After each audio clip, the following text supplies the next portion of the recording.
Namaskar. Welcome to Yashodhwani, Ayurveda's own voice.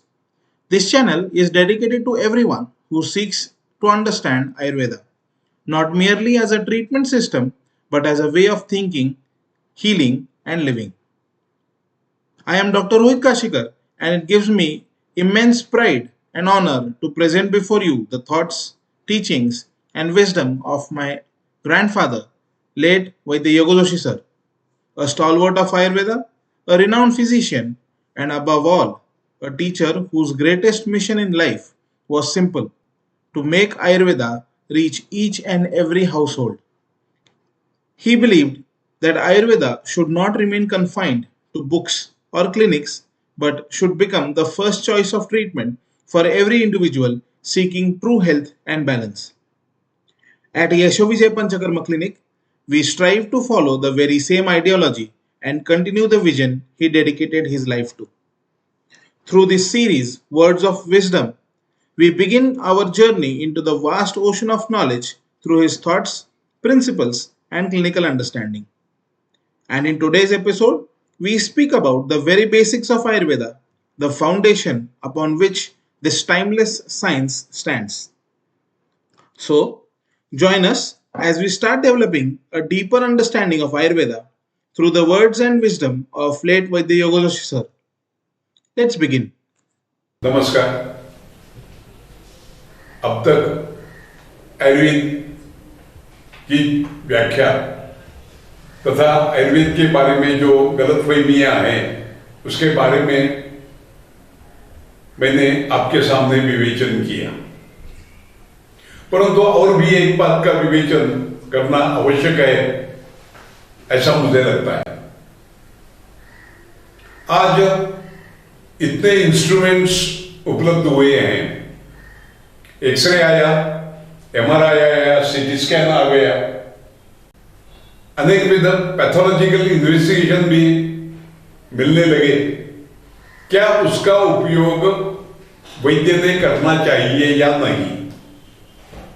एक बात, रुग्ण जब आपके पास आएगा तो सभी रिपोर्ट लेके आने वाला है और उन रिपोर्ट में क्या है ये आपको निश्चित समझना चाहिए। उसका उपयोग व्याधि विनिश्चय के लिए यथाशक्य करना ही चाहिए। चरक काल में ये इंस्ट्रूमेंट्स नहीं थी। ये जो प्रगति हुई एक्सरे में, सीटी स्कैन में, एमआरआई में या सभी में, वो मेडिकल क्षेत्र में है ऐसे कहने के बदले हम कह सकते हैं फिजिक्स और केमिस्ट्री में जो संशोधन हुआ उसके कारण ये सब उपलब्धियां हो गई। दर्शन स्पर्शन प्रश्न ही परीक्षेत अर्थरूगिणा ऐसा आप कहते हैं। जो पहले आंखों से देख सकते थे उतना ही हम परीक्षण कर सकते थे, आज जो आंखों से देख नहीं सकते हैं ऐसी भी बातें आपको प्रत्यक्ष गम्य हो गई, दर्शन गम्य हो गई और इनका उपयोग आयुर्वेदियों ने भी करना ही चाहिए। केवल व्याधि निश्चय के लिए ही नहीं, व्याधि निश्चय के लिए तो उसकी आवश्यकता रही गई। अनेक व्याधि आज नए नए मिल रहे हैं, जैसे एड्स है, उसमें तो शुरू में कोई लक्षण रहते ही नहीं। उसकी ब्लड एग्जामिनेशन करने के बाद उसे एलिजा टेस्ट या विस्तृत करने के बाद ही आपको निश्चित कर सकते हैं इसे एड्स है या नहीं। उसकी चिकित्सा करनी हो तो उसका निदान होना चाहिए और निदान किसी भी आयुर्वेदीय पद्धति से हो नहीं सकेगा, क्योंकि दर्शन स्पर्शन प्रश्न या ऐसे किसी भी मार्ग से उसका परीक्षण करना असंभव है, क्योंकि रुग्णों को कोई लक्षण रहते ही नहीं। शुरू में जब बाधा हुई तो उसके अनंतर कुछ सालों के बाद, 7-8 वर्ष बाद उसे लक्षण उत्पन्न होने वाले हैं। क्या तब तक उसे रोगी नहीं है ऐसा आप कह सकेंगे? नहीं, उस समय तो अधिक व्यक्त हो जाएंगे। रोगी तो है ही मगर लक्षण मुक्त है, व्यक्त नहीं हुआ। ऐसी अवस्था में भी चिकित्सा करनी ही चाहिए आपको, और आधुनिक तंत्रज्ञान की सहायता के बिना आप नहीं कर सकेंगे। केवल इतने ही नहीं, व्याधि निश्चय के लिए नहीं, अपना प्रोग्नोसिस ध्यान में आने के लिए, रोगी ठीक हो रहा है या नहीं, ये कैसे ध्यान में आएगा आपके। आजकल आपको मालूम है हेपेटाइटिस बी के भी पेशेंट बहुत मिलने लगे, उनको भी एड्स के जैसे ही है। पहले तो शुरू में कोई लक्षण नहीं रहते, मगर परीक्षण के द्वारा ही आप उसका विनिश्चय कर सकते हैं। आप उसकी चिकित्सा भी अच्छी तरह से कर सकते हैं, जो अर्वाचीन चिकित्सा में कोई उपलब्धि नहीं है, परंतु आयुर्वेदिक चिकित्सा में 100% of the patients they get negative, hepatitis B negative आ सकता है उनका। कैसे और क्या वो बाद में आपके सामने में रखने ही वाला हूं। परंतु ऐसे रुग्णों को जो दवाइयां देना पड़ती है, जो दवाइयां चालू रखनी पड़ती है, वो कुछ महीनों तक ये रुग्ण कैसे लेंगे, उनका विश्वास तो होना चाहिए। इसलिए पहले से उनका वायरल लोड देखना चाहिए, और वायरल लोड यदि कम होता हुआ तो आप कह सकते हैं ये ठीक हो रहा है। इन पैथोलॉजिकल इन्वेस्टिगेशन के आधार पर ही आप प्रोग्नोसिस का निश्चय कर सकते हैं, अन्यथा करना मुश्किल है। रुग्ण को भी विश्वास होना चाहिए कि दवा का असर हो रहा है। जैसे चरक काल में चिकित्सा की जाती थी, वो सिद्धांतों में कोई बदल नहीं हुआ, मैंने कहा व्यवहार में हुआ। नहीं तो आप कहेंगे आप तो वैद्य, आप चरक काल के जैसे धोती पकड़ करके और ऐसा बैठना चाहिए, सूट बूट डाल करके कैसे आप आ सकते हैं, ऐसा तो कोई सवाल नहीं है, ये व्यवहार है। शास्त्र में कोई बदल नहीं हुआ, सिद्धांत में कोई बदल नहीं हुआ, और इस सिद्धांतों के आधार पर आपको चिकित्सा करनी होगी। अर्वाचीन वैद्यक शास्त्र से निदान और चिकित्सा आयुर्वेदिक ऐसे भी कर नहीं सकते हैं आप। उन सिद्धांत, उन परीक्षणों के आधार पर आपको उसका आयुर्वेदीय दृष्टि से विनिश्चय करना होगा, उसका संप्राप्ति का विनिश्चय करना होगा, उसके दोष दूष इसका विचार करना होगा, और उसके बाद ही आप आयुर्वेदीय चिकित्सा उसे दे सकते हैं जो कार्यकारी होगी।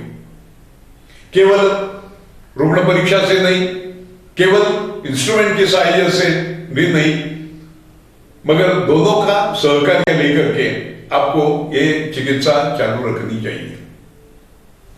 मैंने पहले ही आपसे कहा कि आयुर्वेद ये एक ऐसा शास्त्र है जो विशिष्ट सिद्धांतों पर आधारित है। इन सिद्धांतों का विचार शुरू करना आवश्यक है, वो पहले समझ लेना चाहिए सभी सिद्धांत, बाद में ही उसकी चिकित्सा आप कर सकेंगे। आयुर्वेद पर जो प्रभाव है वो सांख्य और वैशेषिक का, प्राचीन जो शास्त्र थे, भारतीय शास्त्र थे, उनमें 6 दर्शन बताए जाते हैं। 6 दर्शन है, उनके आधार पर आगे की सभी जो प्रगति हुई शास्त्रों में, वो इन शास्त्रों के आधार पर दर्शन शास्त्र यानी क्या? 6 दर्शन शास्त्र ये तो ठीक है, पर दर्शन शास्त्र यानी क्या? दर्शन शास्त्र का अर्थ है कि जिस शास्त्र में सृष्टि की उत्पत्ति कैसी हुई इसके बारे में सोचा गया है, उन शास्त्र को सिद्धांत, उस सिद्धांत को आप कहते हैं दर्शन शास्त्र। दर्शन शास्त्र 6 प्रकार हैं, अलग अलग शास्त्रकारों ने अलग अलग दृष्टि से विचार करके ये सिद्धांत रखे हैं। उनमें से सांख्य और वैशेषिक का प्रभाव आयुर्वेद पर निश्चित है। सांख्य का विशेषता, सांख्य तत्वज्ञान जो है वो गुणवादी लोग हैं, तो वैशेषिक तत्वज्ञान में द्रव्य का महत्व ज्यादा बताया गया है। एक गुणवादी है तो दूसरे द्रव्यवादी है। सांख्य का तत्वज्ञान तो आप जानते हैं, उनके कहने के अनुसार प्रकृति और पुरुष ये जब एकत्रित हो जाते हैं तब उससे महत्व उत्पन्न होता है, उससे अहंकार की उत्पत्ति होती है। अहंकार 3 प्रकार का रहता है, सात्विक, राजसिक और तामसिक। इनमें से सात्विक और राजसिक अहंकारों के सहायता से पंच ज्ञानेन्द्रिय, पंच कर्मेंद्रिय और मन यानी 11 इंद्रियों की उत्पत्ति होती है। तो राजसिक और तामसिक के एकत्रीकरण से पंच तन्मात्रा और बाद में पंचमहाभूतों का निर्माण होता है। यह सांख्य तत्व ज्ञान हुआ। आयुर्वेद ने सांख्य तत्वज्ञान माना है, मगर वैसा ही नहीं माना जैसा सांख्य ने माना है, ऐसा नहीं, उन्होंने अलग ही विचारसरणी रखी। आयुर्वेद के मतानुसार मन की उत्पत्ति भी पांचभौतिक है। सर्वम द्रव्यम पंचकम अस्मिन् अर्थे, ऐसा आयुर्वेद कहता है। सर्वम द्रव्यम, मन भी आया, सभी द्रव्य आ गए, ये सभी पांचभौतिक है। सांख्य तत्वज्ञान के अनुसार ऐसा नहीं है। सात्विक और राजसिक से मन की और इंद्रियों की उत्पत्ति, और राजसिक तामसिक से पंचमहाभूतों की उत्पत्ति। आयुर्वेद में आना पंचमहाभूतों से मन की उत्पत्ति होती है। इसीलिए ही आयुर्वेद का अलग दर्शन शास्त्र है, ऐसा कहा जाता है। सांख्य तत्वज्ञान का प्रभाव तो उस पर है, पर उसका कुछ विचार अलग है जो सांख्यों से भिन्न है। ये भी क्यों माना? मन को पंचभौतिक मानने की क्या जरूरत थी? सांख्य का एक तत्वज्ञान है, वो है जो कारण में है वही कार्य में आ जाएगा।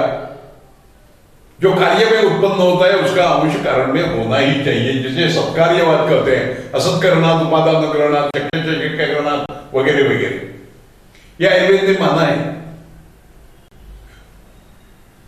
प्रत्यक्ष में ऐसा दिखाई दिया शास्त्रकारों को कि मन की विकृति पांचभौतिक द्रव्यों के आहार से हो सकती है। चिकित्सा करते समय भी पांचभौतिक द्रव्यों की सहायता से आप मन की चिकित्सा कर सकते हैं। इसका ही मतलब मन की उत्पत्ति पंचमहाभूत से हुई है। इसलिए सुश्रुत ने कहा कि सांख्य का तत्वज्ञान कुछ भी हो, वैशेषिक का तत्वज्ञान कुछ भी हो, हमारा तत्वज्ञान अलग है।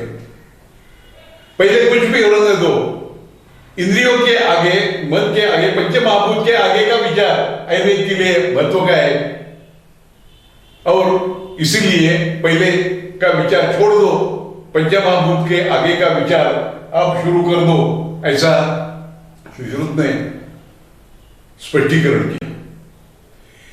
भौतिकानि च इंद्रियाणि आयुर्वेदे वर्णन्ते तथा इंद्रियार्थाः, ऐसा शब्द प्रयोग सुश्रुत ने किया। केवल मन ही नहीं, जो इंद्रिय है सभी, ज्ञानेन्द्रिय और कर्मेंद्रिय, ये भी पांचभौतिक है, ऐसा आयुर्वेद ने सिद्धांत रूप में रखा। और ये एक महत्व का बदल ध्यान में रखना चाहिए। सांख्य तत्वज्ञान और आयुर्वेद में और भी अंतर है। आपको मालूम होगा, प्रकृति और पुरुष, इनके सहायता से आगे की उत्पत्ति होती है, ऐसा सांख्य तत्वज्ञान। आयुर्वेद ने पुरुष की व्याख्या ही बदली। खादय चेतना षष्ठा धातव पुरुष स्मृता, ऐसे आयुर्वेद ने पुरुष की व्याख्या की। यानी पंचमहाभूत और आत्मा, ये दोनों मिलकर के सजीव निर्माण हो जाता है, और वो चिकित्सा दृष्टि पुरुष रहता है, उस पर चिकित्सा करनी चाहिए, ऐसा यहां आयुर्वेद का तत्वज्ञान। ख आदि यानी पंचमहाभूत और आत्मा, खादय चेतना षष्ठा धातव पुरुष स्मृता, ऐसा ये विवेचन। एक बात और, ये जो कहा गया खादय चेतना षष्ठा धातव पुरुष स्मृता, इसके साथ साथ और भी कुछ बदल आयुर्वेदियों ने कर दिए अपने तत्वज्ञान में। ये दो महत्व के बदल जो मैंने कहा कि इंद्रियों की उत्पत्ति, मन की उत्पत्ति पंचमहाभूत से, और पंचमहाभूत के आधार पर ही सभी द्रव्यों की उत्पत्ति, सर्वम द्रव्यम पंचभौतिकम अस्मिन् अर्थे, ऐसा ये सूत्र। यह पंचमहाभूत के बारे में भी और एक बदल आयुर्वेदियों ने कह दिया। आयुर्वेद में भूतांतरानुप्रवेश कहा गया। यानी क्या? पहले आकाश की उत्पत्ति हो गई, आकाश के बाद शब्द की, बाद में रूप की, बाद में रस की, और बाद में गंध की। एक सूत्र महत्व का है। उसके अनुसार देखा जाएगा तो आकाशात वायु, वायो तेजा, तेजसा आपा, आपात पृथ्वी, पृथ्वीभ्यो औषधिया, औषधिभ्यो अन्नम, अन्नात् पुरुषा। तैत्तिरीयोपनिषद का यह सूत्र है, आयुर्वेद ने ये माना है।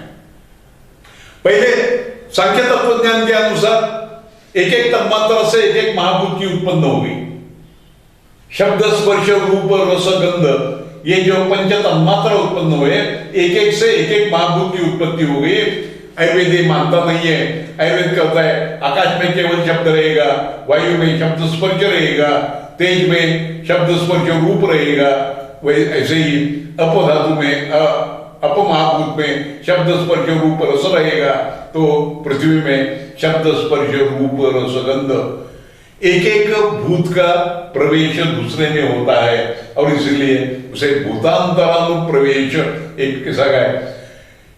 इसलिए कहा कि तेषाम एक गुण पूर्वे गुण वृद्धि परे परे, एक गुण पहले रहेगा, बाद में एक गुण वृद्धि होती रहेगी, एक एक गुण का आधिक्य रहेगा। ऐसा चरक ने भी सूत्र रूप से यहां कहा। यह भी एक बहुत बड़ा फर्क दोनों शास्त्रों में है, ये यहां ध्यान में रखना चाहिए। इन शास्त्रों का जब अभ्यास करते हैं, उसमें सिद्धांतों का विचार जब करते हैं, तो सांख्य, मैंने जैसे कहा कि सांख्य ये ज्यादातर गुणवादी और वैशेषिक, ये उन्होंने तो कहा कि सप्त द्रव्य जो बताए उनमें से द्रव्य गुण कर्म सामान्य विषय समवाया भावा, ऐसे 7 गुण उन्होंने बताए। उन्होंने तो आत्मा, प्रकृति, पुरुष इसका विचार ही नहीं किया, वो द्रव्यवादी लोग हैं। द्रव्य गुण कर्म सामान्य विषय समवाय अभाव, इनसे सभी सृष्टि की उत्पत्ति हुई, ऐसा एक कहा। एक मजे की बात आपसे कहूं, बहुत बार कहा जाता है कि चरक में सब कुछ है, चरक में कुछ नहीं है, ऐसा नहीं है। मैं जब बनारस में गया था तो एक जोक वहां मुझे सुनाया गया, इसके संदर्भ में भी है। उन्होंने कहा कि चरक में सब कुछ है, बात सच है। चरक में आज के जो पॉलिटिकल पार्टीज है उनकी भी व्याख्या दी गई है। लोग ऐसे में पॉलिटिकल किसी कांग्रेस की व्याख्या उसमें है, ऐसा उन्होंने कहा था। मैं कांग्रेस का शब्द प्रयोग नहीं करूं, मगर पॉलिटिकल पक्ष की व्याख्या उसमें है। क्या है वो? तो द्रव्यों का वर्णन करते समय खादिन्यात्मा मनः कालो दिशंच द्रव्य संग्रह, ऐसा चरक ने वर्णन किया। 9 द्रव्यों का वर्णन का आदि चेतना श्रेष्ठा, खाद्य चेतना श्रेष्ठा, धातु पुरुषा ऐसा बताया। वैसे ही यहां बताया गया कि 9 द्रव्यों का वर्णन करते थे। खादिन्यात्मा मनः कालो दिशंच द्रव्य संग्रह, ये पॉलिटिकल पक्ष की व्याख्या है पार्टी की। क्या है? खादिनी आत्मा, जो कुछ मिले वो खा लो, ये आत्मा है उनका, इनकी प्रवृत्ति है। मनः कालो और दिशा दिशा से द्रव्य संग्रह, खादिन्य आत्मा मनः कालो दिशा द्रव्य संग्रह, ये कांग्रेस की व्याख्या करके उन्होंने बताई उस समय। मैं ऐसा नहीं कहूं कांग्रेस के, एक सभी पॉलिटिकल पार्टी की व्याख्या चरक ने कही है। ऐसा जो थोड़ा सा बातू कर दे फिर से अपने विषय पर आ जाएंगे। ध्यान में रखिए कि आयुर्वेद ने पंचमहाभूतों का विचार करते समय जो वर्णन किया है उसमें अलग अलग रूप से किया है। सांख्य गुणवादी और वैशेषिक द्रव्यवादी यानी क्या? समझो 1 रुपये का आपके सामने 1 रुपया रखा गया, तो सांख्यवादी क्या कहेंगे? ये 1 रुपया जो है उससे इतने गुण है, इसमें इतनी शक्कर मिलेगी, इतना इसमें जो मिलेगा, ऐसा क्या वो करेंगे। वैशेषिक क्या है? इसका वजन कितना है, उसका आकार कितना है, उसमें कितना वो शुभ्र दिखता है, सफेद दिखता है, पीला दिखता है, वगैरह वर्णन वो कर देंगे। ये दोनों में फर्क है, विचार करने की पद्धति दोनों की अलग अलग है, ये यहां ध्यान में रखना चाहिए। आयुर्वेद का एक और बड़ा सिद्धांत जिसके आधार पर ही आप चिकित्सा कर सकते हैं वो है सर्वदा सर्वभावादाम सामान्यम मूर्ति कारणम रासहेतु विशेष प्रवृत्तिर वयस्यतु। ये तो सभी को सूत्र मालूम है। सभी द्रव्यों का, सर्वदा उसमें अपवाद कोई नहीं है। सभी भावों की वृद्धि करना हो तो सामान्य द्रव्यों का सहायता से आप कर सकते हैं, फिर वो द्रव्य सामान्य हो, गुण सामान्य हो व कर्म सामान्य हो, इनके आधार पर ही आप बढ़ा सकते हैं। या उनका ह्रास करना हो तो विरोधी द्रव्यों का, विरोधी गुणों का उपयोग आपको करना चाहिए। यह सूत्र तो आपको सबको सिखाया गया, मगर आगे का जो शब्द प्रयोग है उसमें प्रवृत्ति उभयस्य तु, इसका अर्थ क्या है ये कोई बताते ही नहीं है। सर्वदा सर्वभावानां सामान्यं बुद्धि कारणम रासयितुर विशेषञ्च, केवल इतना ही नहीं, उसमें अधिक महत्व का है वो प्रवृत्ति उभयस्य तु। प्रवृत्ति यानी क्या, दोनों की यदि प्रवृत्ति हो गई तो ही सामान्य से सामान्य की वृद्धि होगी, विशेष से विशेष का ह्रास होगा। यह प्रवृत्ति क्या है, इसका स्पष्टीकरण टीकाकारों ने बहुत अच्छी तरह से किया है। समझो आयुर्वेद में कहा गया है कि द्रव्य सामान्य, गुण सामान्य, कर्म सामान्य कहा गया। मांसेन मांसम वर्धते, मांस खाने से मांस की वृद्धि होगी।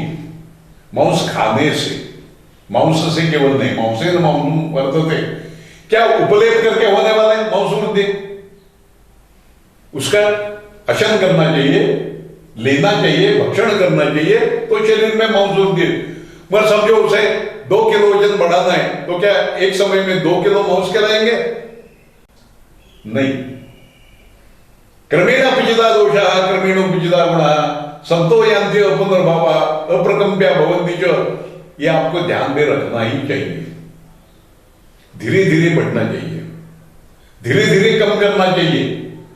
ये केवल आहार के बारे में ही नहीं, औषधि द्रव्यों के बारे में भी ऐसा है। बहुत से बार आपके पास रुग्ण आते हैं, एलोपैथी की द्रव्य चालू रहते हैं, दवाइयां चालू रहती हैं।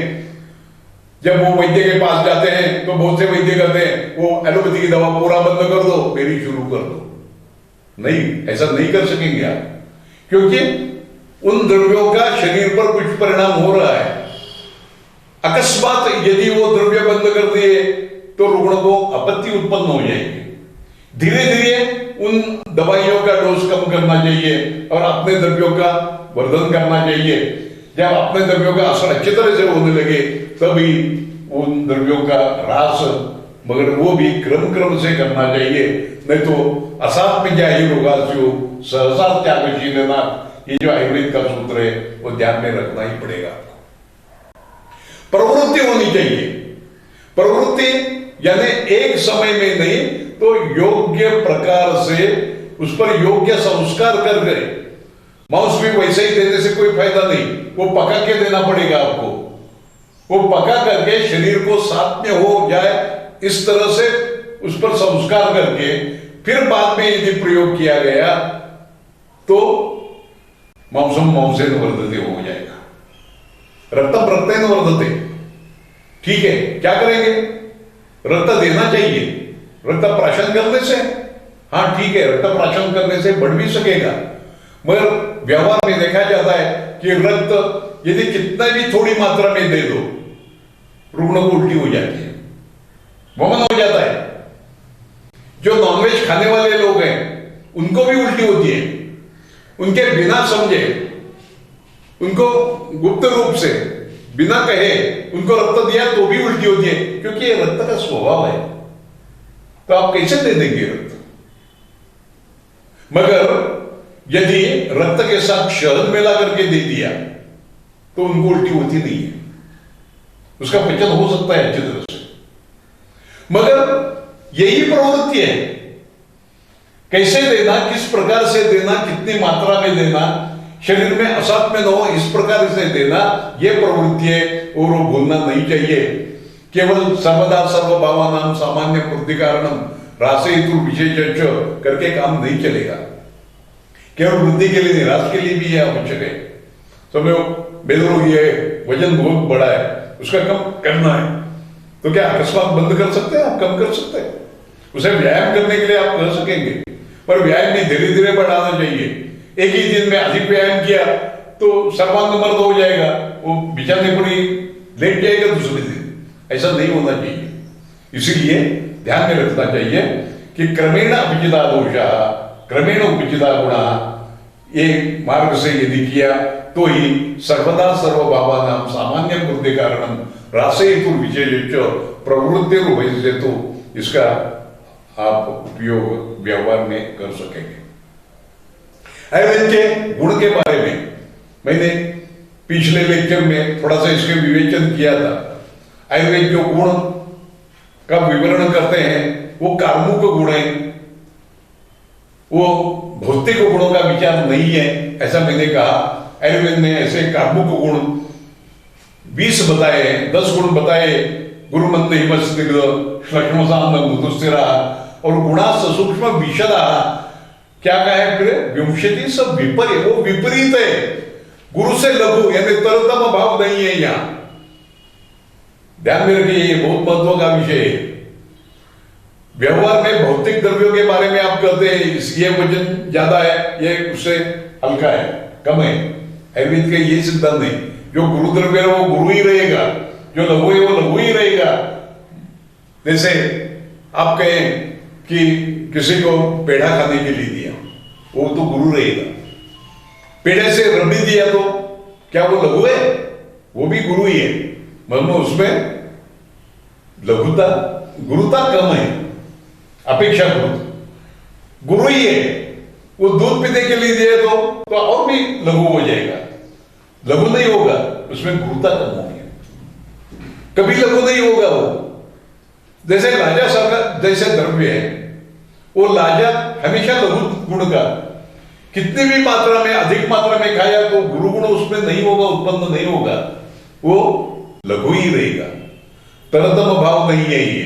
इससे ये लघु ये गुरु, इसमें गुरुता कम है, इसमें इससे गुरुता, वो गुरु ही द्रव्यों का विवेचन आपको करना चाहिए। विवक्षति सब विपर्य, ये भूलना नहीं चाहिए। आयुर्वेद के बारे में एक बात और, बहुत बार लोग कहते हैं आयुर्वेद और होम्योपैथी नजदीक के शास्त्र है, ऐसा नहीं है। आयुर्वेद और एलोपैथी ये नजदीक के शास्त्र है, दोनों का विचार यदि किया तो विपरीत गुण शांति, विपरीत से उसका ह्रास हो जाएगा और समान से वृद्धि हो जाएगी, ये दोनों का समान तत्व है। होम्योपैथी का इसके विरुद्ध है। होम्योपैथी यानी क्या, वो क्या करते हैं कि जिससे लक्षण उत्पन्न होता है वो अलग दूसरी मात्रा में सूक्ष्म रूप में दिया तो वही उसका ह्रास करने वाला रहता है, इसलिए उसे homeopathy, we are heteropathist, we are not homeopathist. और इस दृष्टि से आयुर्वेद और एलोपैथी ये दोनों साथ साथ रहते हैं, ऐसा आप कह सकते हैं। आयुर्वेद का एक बहुत बड़ा महत्व का सिद्धांत जो दोष धातु मल सिद्धांत कहते हैं, उसके बारे में भी विचार करना पड़ेगा। दोष यानी क्या, धातु यानी क्या, मल यानी क्या, यह पहले ठीक तरह से समझना चाहिए। यह साइंटिफिक टर्मिनोलॉजी है। दोष, मैंने एक किताब पढ़ा था, एक अच्छे लेखक ने आयुर्वेद के लिखा था, Ayurveda is based on 3 faults. ऐसा कह सकेंगे? गलत है ये। दोष यानी फॉल्ट हो गया, मगर उसका बाजिंदरा फॉल्ट नहीं। Ayurveda is based on त्रिदोष।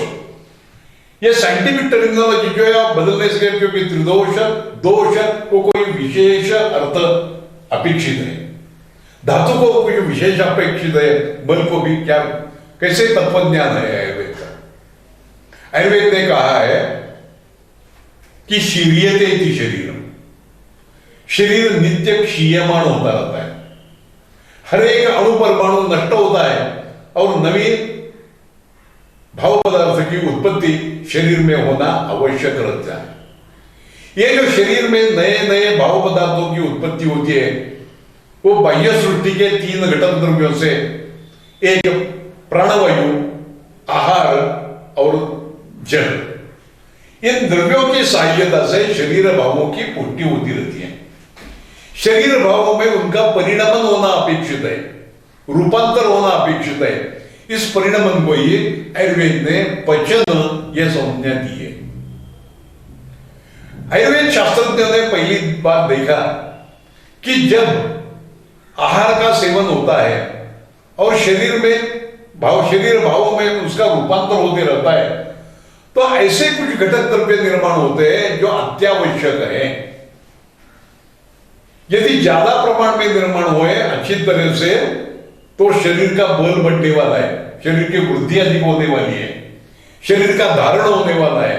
और इसीलिए उन्होंने इन ऐसे पदार्थों को, ऐसे भाव पदार्थों को शब्द प्रयोग किया धातु, धारणा धातवा।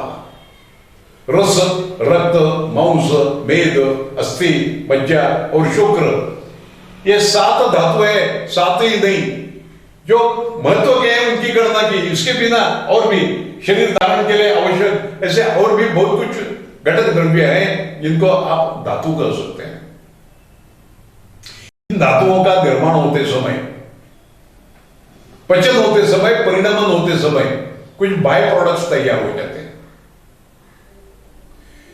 ये बाय प्रोडक्ट्स ऐसे हैं कि जिनका शरीर के लिए ज्यादा उपयोग नहीं है, वो शरीर में संचित हो गए, बढ़ गए तो शरीर का मलिनीकरण हो जाएगा, त्रुटि हो जाएगी, मलिनीकरण हो जाएगा। और इसीलिए इन द्रव्यों का शरीर के बाहर विसर्जन किया जाता है। देखिए ये बाय प्रोडक्ट्स है, वो तो निर्माण होने ही वाले हैं, उनका शरीर के बाहर विसर्जन किया जाता है। यदि शरीर में वो संचित हुए तो मलिनीकरण होता है, इसीलिए उनको मल कहा गया। पुरुष, मूत्र और स्वेद, ये 3 महत्व के मल, उसके साथ साथ बहुत से मल है, मल है, नासा से मल आते हैं, अनेक जगह बल की उत्पत्ति होती है, ये सभी मल है। मगर 3 प्रमुख मल कहे गए, मल यानी शरीर को मलिनी करने वाले द्रव्य। एक बात मल के बारे में जब चर्चा करते हैं तो ध्यान में रखनी चाहिए। बहुत बार ऐसा कहा जाता है कि धातु अधिक अच्छे उत्पन्न हुए, धातु अधिक प्रमाण में तो मल कम निर्माण हो जाएंगे। ऐसा नहीं है, धातु अधिक निर्माण हुए तो मल भी अधिक निर्माण होने वाले हैं, वो बाय प्रोडक्ट है। व्यवहार का उदाहरण ले तो शुगर फैक्ट्री है, वहां शुगर का निर्माण होते रहता है।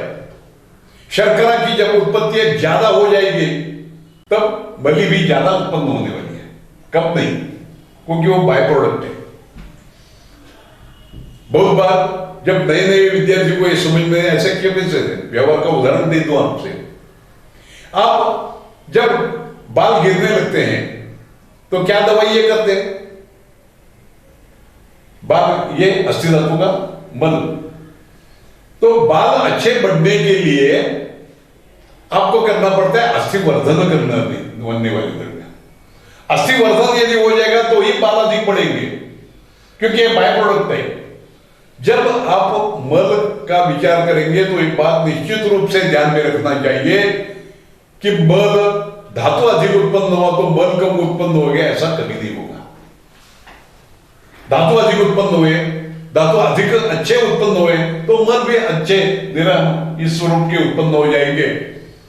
धातुत्पत्ति में कुछ आपत्ति आ गई तो जो उसमें उत्पन्न होने वाले मल वो भी दूषित रहेंगे, वो भी साम रहेंगे। ये बात इसमें ध्यान में रखनी चाहिए।